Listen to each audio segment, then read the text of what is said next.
G'day, I'm Rick Black from the Long Ranger and I look after all the production and design here. Just thinking about the choices that customers have to make when they're buying aftermarket accessories. One thing with a fuel tank is that you use it all the time. Every time you start your engine, you're relying on that product. You could need a long-range tank for lots of reasons. It could be convenience, the safety aspect, you might travel long distances, people that work on work sites that might be days from the local town. There's just a umpteen dozen reasons why anybody could use a long-range fuel tank. I guess that old saying of necessity is the mother of all inventions. It goes back to about 1976 when we crossed the desert with about 25 other cars with the Newcastle Land Rover Club.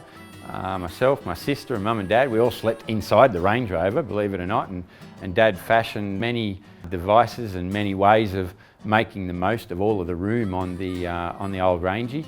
And got to see firsthand the troubles of everybody putting jerry cans on their roof and the extra weight and the body roll that caused, and all of those things just sort of led to tinkering around in the backyard and trying to find a better way to do something. So that's really where the Long Ranger was born, really. Our manufacturing processes have changed a lot over the years. I remember coming in during school holidays and seeing the guys chuck a bit of sheet metal around. They were using inches back in those days, and we were using drills and nibblers and guillotines to cut everything. And then back in the late 90s, we progressed to a plasma cutter, which is a computer-controlled cutting device. And then a couple of years ago, we purchased a laser, which is state-of-the-art technology. It's got a self-loader, an unloader of the sheet and everything on it. And that ties in really well with our CAD software that we design all of the fuel tanks on. That sort of latest technology ties in really well, and it just all blends very well together to give a really good product at the end. The design aspects of a long-range fuel tank, it's quite involved. We have to, first of all, when a manufacturer comes out with a new vehicle, we have to look at all the different varieties. Once we've had a look at all the different vehicles, we figure out where we can put a fuel tank in a car. We get the vehicle up on the hoist and we start digitising all of the chassis. So we recreate what the manufacturer has made so we can design all of that on the CAD system in the office. In the design, we also incorporate the shape of our tank, where we have change of angles and where that can also create a high stress area. We try to incorporate folds, which is more work, but it's adding a fair bit of shape and strength. A bit like a bit of flat sheet metal. It's pretty floppy, but turn into a bit of corrugated iron and it's quite strong.